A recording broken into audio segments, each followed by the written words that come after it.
के कर्मचारियों की चिंता हो, सर्विस में हो, रिटायर्ड हो, ये हमेशा एक बड़ा मुद्दा रहता है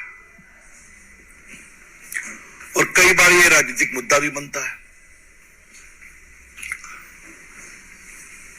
पहले ओल्ड पेंशन स्कीम थी, 2004 में ये न्यू पेंशन स्कीम बनी जिसको एनपीएस कहते हैं। और आपकी जानकारी के लिए उस समय व्यापक कंसल्टेशन हुआ था। मुझे याद है मैं अटल जी की सरकार में मंत्री भी था, तो कांग्रेस पार्टी इन सबों ने इसका समर्थन किया था और एनपीएस को कई कांग्रेस की सरकारों ने भी समर्थन किया था, बाद में विरोध किया, ठीक है। हमारे प्रधानमंत्री जी मांगों को सुनते हैं, समझते हैं और संवेदनशील रहते हैं। जब कर्मचारियों के अखिल भारतीय संगठन ने, जिसको confederation of central government employees कहते हैं, उन्होंने भी मांग की, तो पिछले साल ही तत्कालीन वित्त सचिव और अभी 30 से होने वाले कैबिनेट सेक्रेटरी सोमनाथन जी की अध्यक्षता में कमेटी बनी थी। उस कमेटी की रिपोर्ट को कल कैबिनेट में स्वीकार किया गया। ये जो यूपीएस है ये एनपीएस से भी ज्यादा बदतर और खराब है। क्यों है ये मैं आपको बताना चाहता हूं। पहली बात तो ये कि आप 10% कर्मचारियों की सैलरी का हिस्सा काटेंगे जब तक वो नौकरी करेगा। मान लीजिए 40 साल नौकरी कर रहा है तो 40 साल तक आप वो पैसा काटेंगे और वो पैसा सरकार अपने पास रख लेगी। तो कौन सी पेंशन दे रहे हो भैया आप? कौन सी पेंशन दे रहे हैं आप? कर्मचारी का ही पैसा अपने पास रखकर ढिढोरा पीट रहे का क्या? यूपीएस ओपीएस और एनपीएस से बेहतर है। लेकिन वो लोग कहां हैं जो एनपीएस को ही सारी खूबियों से लैस पेंशन व्यवस्था बता रहे थे। इन लोगों को तब सरकार के खजाने की चिंता हुआ करती थी, जब पेंशन की बात आती है तब चिंता बढ़ जाती है। लेकिन तब नहीं होती है जब चंद उद्योगपतियों को 15-15 लाख करोड़ का लोन राइट ऑफ कर दिया जाता है, जिसकी पूरी वसूली कभी नहीं होती।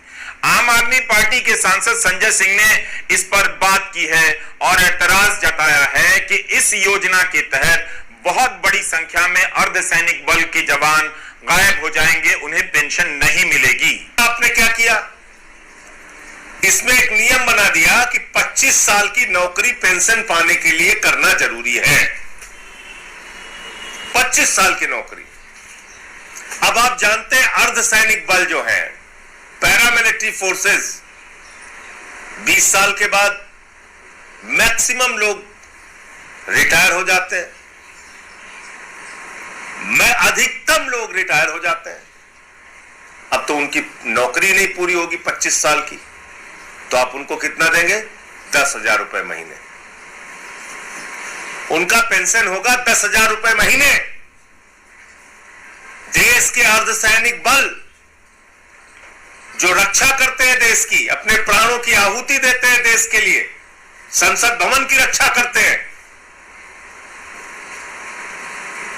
हमारी सीमाओं पे बीएसएफ लगाई जाती है।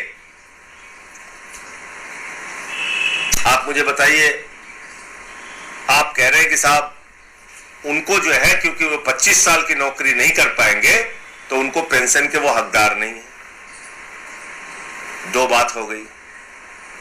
तीसरी बात यह है कि अगर यूपीएस इतना ही अच्छा है और 50% आप साल भर की जो अंतिम वर्ष के जो उसकी सैलरी है, उसका बेसिक्स है, उसका आप एवरेज निकाल के उसको आधा देंगे आप पेंशन के रूप में, तो भैया ओपीएस लागू कर दीजिए ना आप।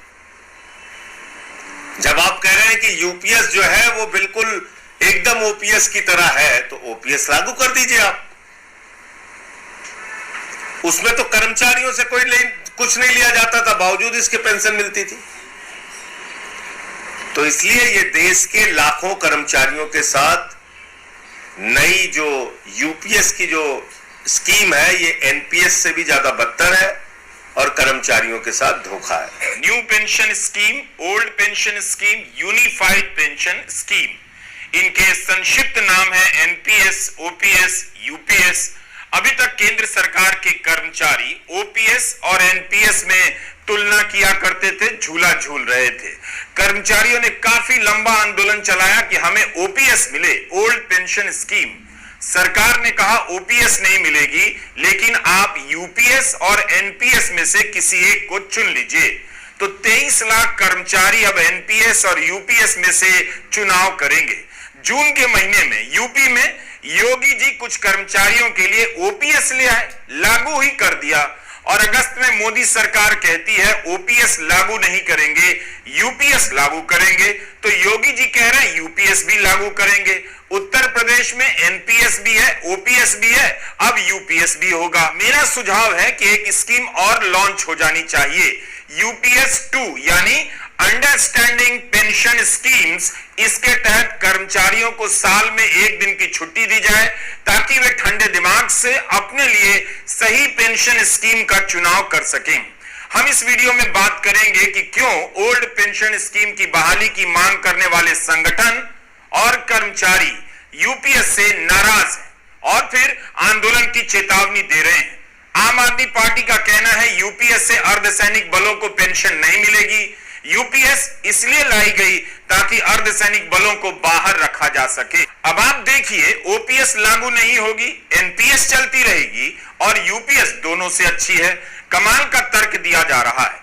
इसी के साथ भारत में इतनी तरह की पेंशन योजनाएं हो गई हैं कि सरकार को पेंशन टूरिज्म शुरू कर देना चाहिए ताकि दुनिया भर से लोग यहां आकर देखें कि कितनी तरह की पेंशन एक देश में दी जा सकती है। मेरी जानकारी में सरकारी कर्मचारियों के लिए 6 प्रकार की पेंशन व्यवस्था है। पुरानी पेंशन, नई pension, unified pension, 1 rank 1 pension और नो पेंशन। नो पेंशन अग्निवीरों के लिए है। एक छठी स्कीम भी है, यह स्कीम केवल विधायकों, सांसदों के लिए है। विधानसभा, लोकसभा, राज्यसभा, अगर कोई तीनों सदनों का सदस्य रहता है तो उसे भी 3-3 पेंशन मिलती है। तो कुल मिलाकर 6 पेंशन का पता चला। जिस तरह से महाराष्ट्र सरकार ने यूपीएस लागू करने का तुरंत ऐलान कर दिया, पता चलता है कि चुनाव को लेकर भी जल्दी रही होगी। केंद्र ने कहा है कि यह योजना अप्रैल 2025 से लागू होगी। ओपीएस को क्यों रद्द की गई? क्योंकि उसमें तमाम बुराइयां नजर आ रही थी। ऐसे अर्थशास्त्रियों ने बताया और कहा कि सरकार के खजाने पर बोझ पड़ रहा था, लेकिन सरकार कह रही है कि एनपीएस की खूबी को यूपीएस में डाल दिया है। भारत सरकार के लगभग 23% कर्मचारियों को 50% एश्योर्ड पेंशन तय हो गया। 50% एश्योर्ड पेंशन का मतलब क्या हुआ? आपके रिटायरमेंट के साल के 12 महीने का जो एवरेज होगा उसका 50% मिलेगा आपको।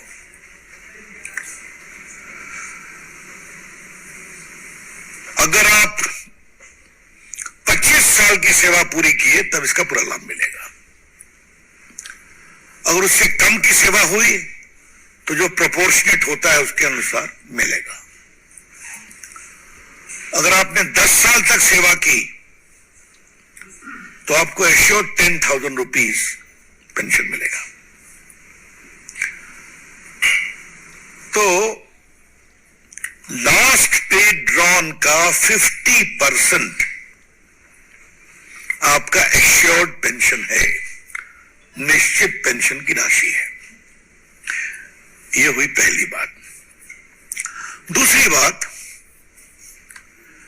समय के अनुसार महंगाई बढ़ती है, उसका इंडेक्सेशन होता है डियरनेस में, अलाउंस में, तो उसकी भी चिंता करने का प्रावधान हुआ है। और तीसरी सबसे महत्वपूर्ण, अगर आप गुजर गए तो आपके परिवार को भी 60% का फैमिली पेंशन मिलेगा।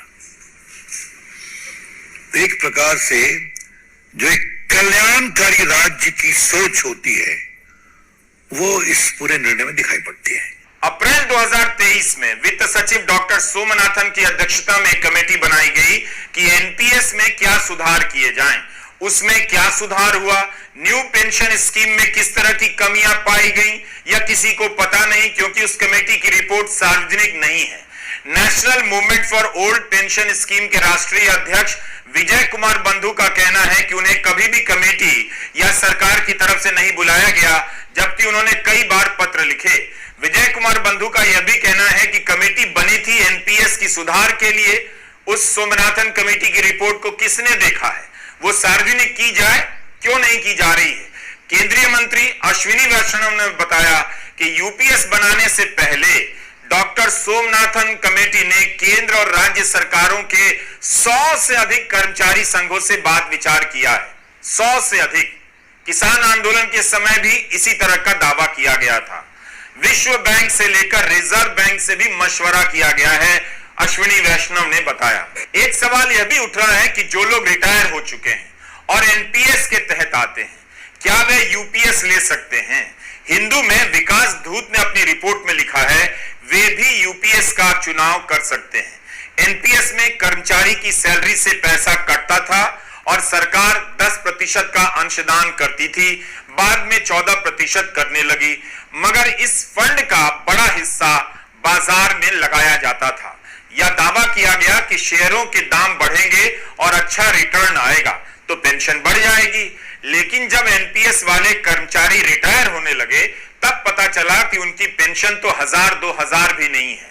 इसलिए भी यह जरूरी है कि डॉक्टर सोमनाथन कमेटी की रिपोर्ट जारी हो और बताया जाए कि अगर कोई बाजार को समझने वाला एनपीएस के तहत निवेश कर रहा है तो उसे कितनी पेंशन मिल रही है, दूसरा जो बाजार को नहीं समझता है और निवेश कर रहा है उसे कितनी पेंशन मिल रही है। यह सब जानना जरूरी है, तभी हम जान पाएंगे कि एनपीएस के बारे में 10 साल तक जो सपने दिखाए गए वो किस हद तक सच रहे। न्यू पेंशन स्कीम जो बाजार से जुड़ी थी और एक स्वायत्त इकाई द्वारा मैनेज की जाती थी, शेयर बाजार में उछाल के दौरान शुरू की गई थी। यह याद रखना चाहिए, उछाल अब भी बहुत हद तक बना ही हुआ है, जबकि बाजार का आकार भी बड़ा हो गया है। हिमाचल प्रदेश में कांग्रेस की सुखविंदर सिंह सुक्खू सरकार ने ओपीएस लागू कर दी है। यहां के कर्मचारी ने बताया कि दिसंबर 2018 में एनपीएस से रिटायर हुए और उसके तहत उनकी पेंशन 2790 रुपए 83 पैसे मिल रही थी, मगर ओपीएस लागू होने के बाद 29,200 हो गई है। इसमें डीए भी अब शामिल है। सरकारी कर्मचारियों के बीच एक वर्ग है जो ओपीएस के तहत पेंशन ले रहा है, एक वर्ग है जो एनपीएस के तहत ले रहा है, और एक वर्ग है जो अब यूपीएस के तहत भी पेंशन ले सकेगा। अश्विनी वैष्णव ने प्रेस कॉन्फ्रेंस में प्रेस को बताते हुए जोर देकर कहा कि मोदी जी की शैली है सबसे बात करना, सहमति जुटाना और समस्या की जड़ तक पहुंचकर समाधान पेश करना। कमेटी ने सभी राज्य सरकारों से बात की है, लेकिन उत्तर प्रदेश के मुख्यमंत्री ने जून के महीने में जब कुछ कर्मचारियों के लिए ओपीएस लागू करने का फैसला किया, क्या तब उन्हें पता नहीं था कि सोमनाथन कमेटी की कोई रिपोर्ट तैयार है जिस पर 2 महीने के बाद सरकार फैसला ले सकती है, तो रुक जाते हैं। इसी जून के महीने में उत्तर प्रदेश में ओपीएस लागू कर दी गई। आप पुरानी खबरें निकाल कर देखिए, और अब वहां यूपीएस लागू करने का ऐलान हो रहा है, जबकि यही बीजेपी सरकार राजस्थान में ओपीएस हटा देती है, जिसे अशोक गहलोत सरकार ने लागू किया था। अब पता चल रहा है कि कितना काम करती है मोदी सरकार, सबसे पूछ पूछ कर कितना काम कर रही है। अर्थव्यवस्था के एक्सपर्ट हमेशा पेंशन को राजकोष पर भार के रूप में दिखाते हैं, लेकिन इन्हीं अर्थशास्त्रियों में गारंटी वाली पेंशन की वकालत करने वाले भी रहे हैं। 4 मई 2023 के द हिंदू में रोहित आजाद और इंद्रनील चौधरी का एक लेख है, guaranteed pension is not bad economics, मतलब गारंटीकृत पेंशन खराब अर्थव्यवस्था या आर्थिक नीति नहीं है।